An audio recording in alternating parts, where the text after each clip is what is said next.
Hi everyone, so I'd like to share a Bystial Thunder Dragon Fiendsmith deck that I've been working on over the past couple of weeks. I'm a massive fan of all three archetypes, and when the Fiendsmith cards came out, like after Snake Eyes got hit, I started to play a variant of this deck with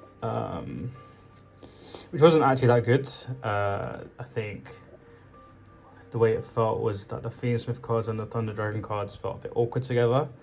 But I think now I found a tech that I've not seen online at the moment or yet, where it helps the cards bridge much better together. Because previously, if you didn't have access to a Bystial or a way to banish, maybe you had to play like Chaos Dragons or something, then it didn't feel that efficient.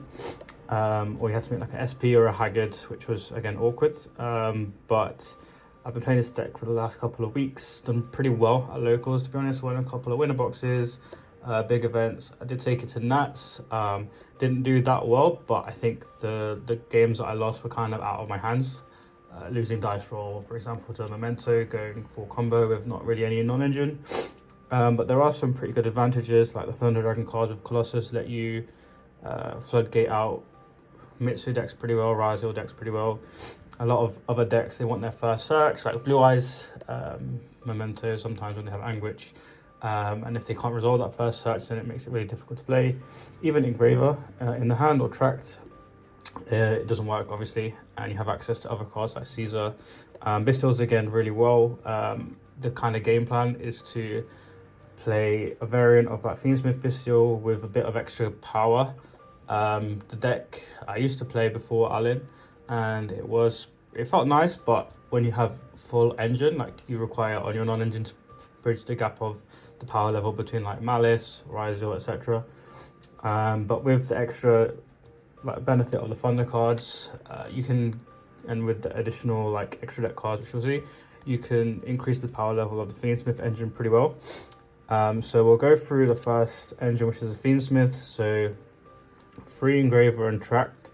So the Tracked is pretty important because when you have your Thunder Dragon cards in hand that you want to discard and start getting advantage of from banishing, you want to discard them off Tracked, and then you add Lacrima, normal summon Lacrima. So we have 2 copies of the Lacrima because you do need to normal summon one, and it's still kind of like a Fiendsmith, pure Fiendsmith deck. So having the 2 Lacrima is important. 1 Lori for Tracked when you already have access to the Lacrima, and you have 1 Paradise. More important for the half boards. I think I'll show you the combo at the end, and you're not always going to be able to access Lacrima Requiem on the end of your turn and have it for your opponent's turn, but it's helpful going second if you want to break a board. And when you get hit with a Charmy, especially when you have your own Charmies, ending on like a Requiem, and then using Requiem on your opponent's turn, going for a Lacrima dump Paradise, and then using your Charmy while the Requiem's off the field.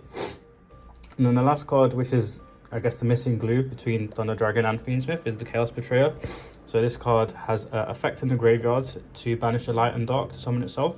On summon, it's a DD Crow, but the more important aspect is it's a level 6 Dark Fiend, so you can use it to make Caesar, and you plus off banishing any Thunder Dragon. The best one to banish is obviously the Raw, but obviously the Dark gets you to Colossus because you add the Hawk. Next, you've got the Bystial cards, so 3 Libellion, 3 Boldrake, 2 Saronir, 1 Druis, 1 Mag, 1 Regained, and Chaos Space. So you are playing a lot of obviously Thunder Dragon cards that are darks. You're also playing quite a lot of Bystials, so you have an extra copy of Libellion. So going into any Mitsu deck, any Fiendsmith deck, access to Magnuma is quite powerful and can be a win condition on its own. Because you have the Chaos Betrayer as well, you have to banish a light, and some lights you want to get back. So when you have access to Regain, you can make sure that whatever light you banish is going back to your extra deck or your deck, so you're not negging too much. And then obviously similar with Chaos Space, sometimes you might have to banish like a Necro Grip or something, and that way you get back into the extra deck. And then moving on to the Thunder Dragon cards, so you got 2 copies of Solar, which is debatable, but it works really well with the Bystial cards, but obviously it only works well with Bystials mainly. But with the Chaos Betrayer, you can get to your Thunder Dragon cards with this normal summon, but then you have to go through like tracks with the Lurry instead of normally summon the Lacrima. It's a bit more fragile, and it's a very like, I think it's quite a big hand trap magnet. So solar, that's why we only have 2, but level 4 light, good for Chaos Angel as well. 2 Raws and 3 Darks, 1 Hawk, Gold Sock, and the Chaos Creator. So these are the best ways to access your engine. The Raw is the nicest because it gets you the extra body that you need to end on, like essentially the strongest end board that you want to always end on. Obviously Gold Sock is just another way to get to the Raw. And then Hawk can work well with the solar, but you really don't want to open it that much. Chaos Creator, if anyone hasn't seen this card in a while, it requires a light and dark in the grave to banish, and it helps you recur your banish lights and darks, especially if you got rid of like Fiendsmith cards, or maybe your opponent is playing Bystials. You target 3 banished monsters. You can also do your opponents, put 2 back, sorry, and special summon 1. It's also a Thunder effect monster, so if you activated maybe a dark in hand, then you can use this to contact fuse into Colossus. It kind of can also function as similar to what Wizard does for Malice, where when you get stopped, it helps you recur the important parts of your board quite easily. If you need to get another Light Fiend on the field, banishing an Engraver or a Lacrima, etc., bringing it back and recurring maybe a Necrocrypt and other stuff. So I do like this card. I just wish it was a bit more searchable. Because we're playing Chaos Space as well, you do need a light discard target. So this is a dark Chaos monster, and you've got all your Fiendsmith cards, you've got Nibs, Veilers, etc. So that way your Chaos Space isn't dead, because it is still extremely strong. And so that's the main engine. You have 33 cards, which is quite a big engine count. So the total deck count at the moment is 48. So that means we have a good amount of non-engine. So one of the weakest part of the deck, or weaknesses of the deck, is Fua. So that's why we have the 3 Ash. We're also playing Veilers and Nibs. This used to be Imperms, but having the monster that you can normal summon like a Veiler when you interrupt your opponent, and maybe have a Bystial or a Nib, and then you can make immune, etc. I think is more important, and the fact that it's a light, so you have something to banish off your Chaos Betrayer that's a light that you don't care too much about getting rid of. You have 1 Talents for Droll, and you have 3 Charmies for Fua and 3 for Perulia.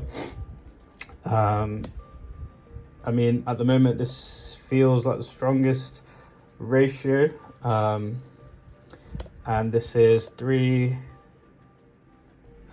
6, god I can't count, 9, 12, 15 bits of non-engine, and that gets us to a total deck count of 48.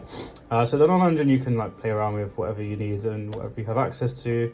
Like Perulias aren't always the strongest, especially into they are reasonably okay into Malice, but the Meows is obviously better into any Fiendsmith deck as well. Like Perulia literally does nothing.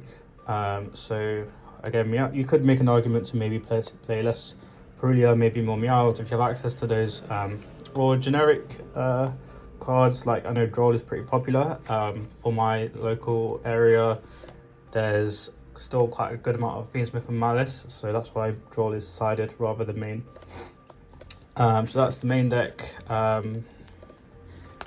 And then looking at the extra deck, so your Fiendsmith engine, you have 2 Requiem, because it's still like a pure Fiendsmith deck, so the second Requiem I think is more important. Moon, Sequence, Agnum Day for your Desiree, Aerial Eater, so this is how you get your Chaos Betrayer into the grave, Necrocrypt and Caesar. You also have Desiree and Abal, so with the extra bodies that you get from getting to Aerial Eater, Chaos Betrayer, and your Thunder cards, you can make Abal. Which means that where before you playing like a Fiendsmith control deck, you were ending on like just Caesar, which felt a bit fragile. Now you can end on a Bow Caesar a bit easier, especially when you have your Bystial cards as well, and it's just an extra threat. Then you have your Colossus. So at the moment it's only one Colossus. I know it's at 3, but it used to be 2, but I think the second Requiem came up more than the second Colossus. You can obviously recycle this with Chaos Space and regain if you need to. And going second when you're playing into, like, for example, Mitsu, or even Malice, you can turn off the Murakumo and the MTP when you have a Colossus on board. So there are a lot of niche interactions that your opponent is not going to expect that you can help win the game. You got IP, so sometimes when you're going for a bow, you make IP during that line, and that is what you reborn with a bow on your opponent's turn. SP for your IP is also generally pretty good pushing through boards.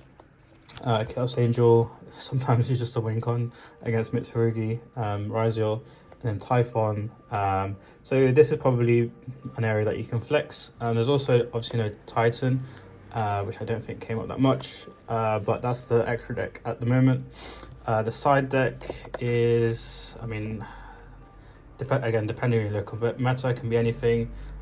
Dogwood, I'll be honest, I don't think you need that too much, but if you play against like Galaxy Eyes, Dogwood is good because they can't kill you. Very random, yeah.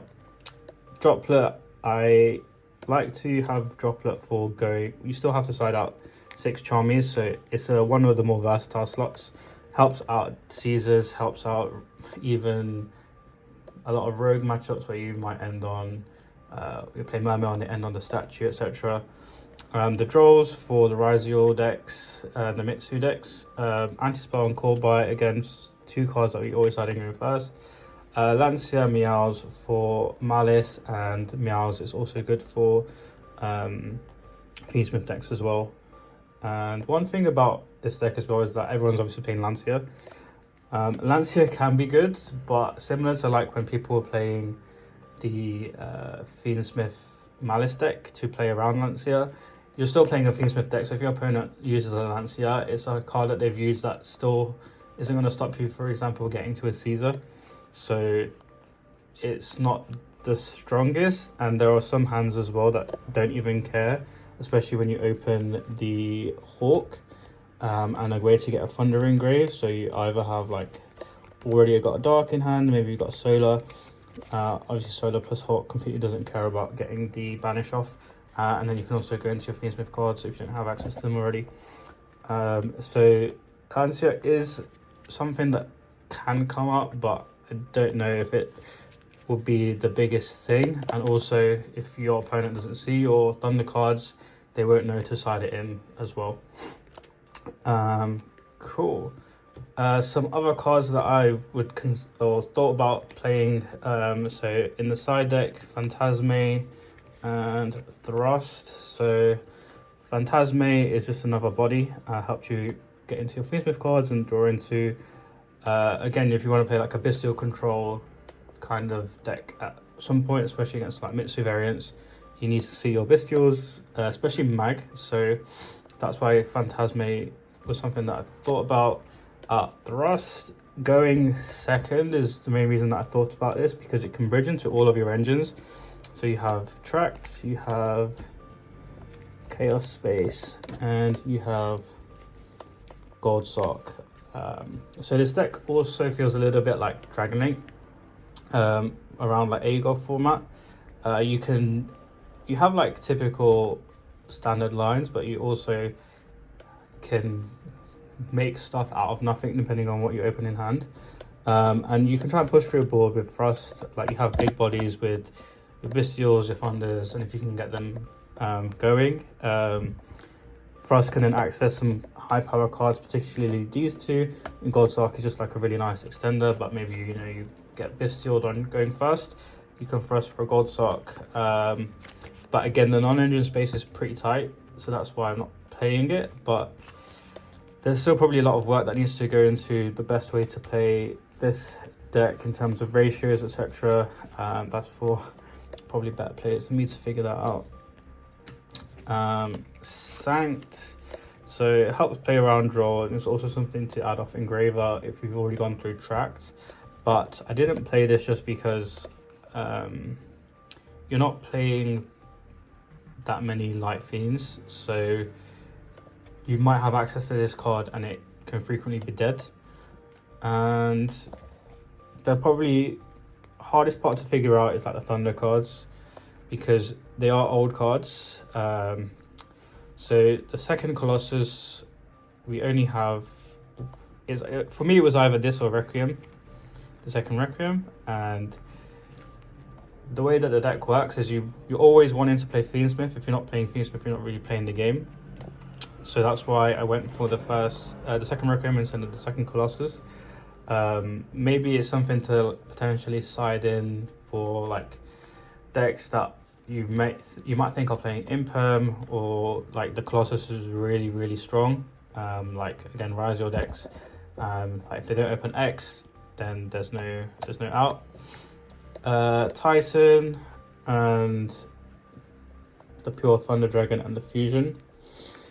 The Pure Thunder Dragon helps make Colossus live a little bit easier, but it's 3 cards that just don't do enough. And then you have the Fusion, and you kind of don't want to draw any of these going second, really. The Fusion is nice because it is a way to like get it from dark, and then you have a way to access the Chaos Creator, which is really strong follow-up. And it's really annoying that this is not that searchable, and none of the Thunder cards are that searchable at all.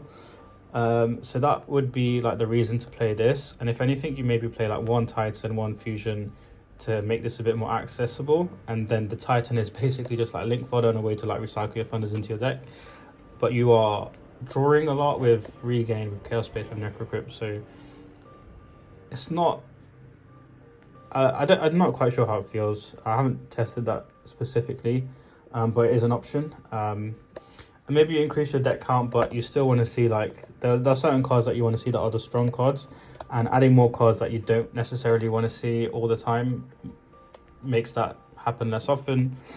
Like the main cards that you want to see are your 6 copies of Tracts. You want to see Libellion, you want to see Mag, you want to see Gold Sock, other Tract, Chaos Space, probably Solar. Like these are kind of the cards that you want to see. And this is a good amount. Like it's still like, compared to, you know, Malice, you've only got what, 2 Dormouse, 2 White Rabbit, 2 Field Spell, Gold Sock, Terraforming. Like it's maybe 3 backup. The ratios are not like crazy off, but it's adding more cards to the deck. I don't think is that needed. Also, in terms of the cards that you don't want to see, there's literally like only 4. So it was like the Regained, the Betrayer, the Paradise, and the Hawk. These are like the cards that you don't want to see. These are like the semi bricks, because you can still like make something out of these, and these are like the hard bricks, because getting that of your hand is quite a difficult challenge. That's also why the Abao is nice, because you do have, if you do have cards that you want to discard, like Paradise, like Betrayer, it helps you facilitate that. Whereas like the other Fiendsmith decks, when you open like Paradise, you need to have specifically like Track. That's the only other way. And when you have like a Thunder Dragon, Dark, or Raw that you want to get into the graveyard, then it makes it even more awkward. But I'll go through the basic line with just the Fiendsmith cards and the Thunder Dragons, just to show you how the Chaos Betrayer fits in. So if you start with any copy of Engraver or Tract, the Roar is probably the best one in this specific scenario. So Engraver, add Tract, and then Tracts will add Lacrima, which is here, and you discard the Roar. Now, previously, like getting a way to banish off this was a bit awkward, but now with the Betrayer, it's a lot easier. So you normal the Lacrima, dump Engraver, and you link 1 into Requiem, and you can summon either the other Lacrima or the Engraver. It's up to you if you want to reveal that you have the second Lacrima in your deck. And now, if you want to check for nib, you can make Necro Crypt here. But otherwise, you can shuffle back your Engraver and hold the Necro Crypt. If you think your opponent's not a nib, which is a little bit greedier, but you basically can make Necro Crypt later. So if you summon the Engraver, you kind of check for nib here anyway. And you make Sequence. Now, Sequence Confuse, you're not really gonna, in this instance, we can actually keep the Lacrima Requiem set up live, but some instances you might not have the option, but it's not the priority anyway, because in this deck it's not needed as much because you've got a bit of a higher ceiling. So Aerolita will dump Chaos Betrayer on summon, and now you have to banish a light in the graveyard. So that's why, so in this instance we probably will get rid of the Requiem. We have a second Requiem, so it's not the hugest problem. And we have Raw, and now we again are threatening like a Caesar as well, and then the Raw will trigger, giving us our extra body.